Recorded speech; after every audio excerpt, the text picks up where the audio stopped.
Perkenalkan, nama saya Miracle Aurora Panto dengan NIM 2114201077, kelas A3 Keperawatan semester 2. Di video kali ini, untuk memenuhi ujian akhir semester, tugas mata kuliah Ilmu Dasar Keperawatan 2 dengan dosen pengampu, Nurse Niwayan Sudarmi, Eskep MKes. Pada video kali ini, saya akan menjelaskan sedikit tentang peran perawat dalam pengambilan sampel darah vena.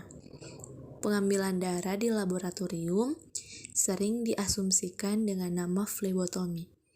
Flebotomi, bahasa Inggrisnya phlebotomy. Berasal dari kata Yunani, phleb dan tomia.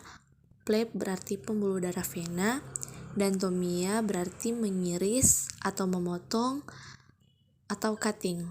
Tujuan flebotomi yang pertama, memperoleh sampel darah dalam volume yang cukup untuk pemeriksaan yang dibutuhkan dengan memperhatikan pencegahan interferensi perenalisis. Yang ketiga, memasukkannya ke dalam tabung yang benar. Yang keempat, memperhatikan keselamatan atau safety. Dan yang kelima, sesedikit mungkin menimbulkan ketidaknyamanan pada pasien.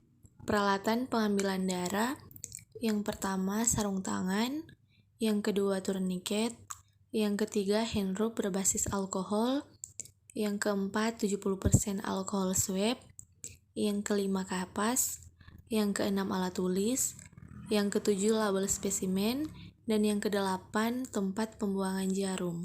Yang harus diperhatikan, yang pertama hindari syaraf utama, yang kedua mengenai syaraf pasien dengan jarum menyebabkan sakit yang tajam dan segera. Yang ketiga, pasien juga bisa melakukan tindakan refleks tidak sengaja, menarik lengan menjauhi jarum. Yang keempat, arteri dideteksi dengan denyutan, hendaknya tidak dipakai untuk pengambilan darah rutin. Dan yang kelima, untuk menghindari penusukan arteri, jangan pilih vena yang bertumpuk atau dekat dengan arteri. Peran perawat, yang pertama, sebagai pemberi asuhan keperawatan, yang kedua, sebagai advokat pasien, yang ketiga, sebagai edukator, yang keempat, sebagai koordinator, yang kelima, sebagai kolaborator, yang keenam, sebagai konsultan, dan yang ketujuh sebagai pembaharu. Sekian dari hasil kerja saya. Mohon maaf bila ada kesalahan atau kata dalam pengucapan saya, dan kiranya video ini dapat bermanfaat bagi kita semua. Dan bila ada yang ingin melanjutkan studi ke perguruan tinggi, marilah bergabung bersama kami di Universitas Pembangunan Indonesia Manado, karena Universitas Pembangunan Indonesia Manado adalah kampus yang terbaik dan bisa membawa kita untuk mencapai tujuan dan cita-cita kita masing-masing.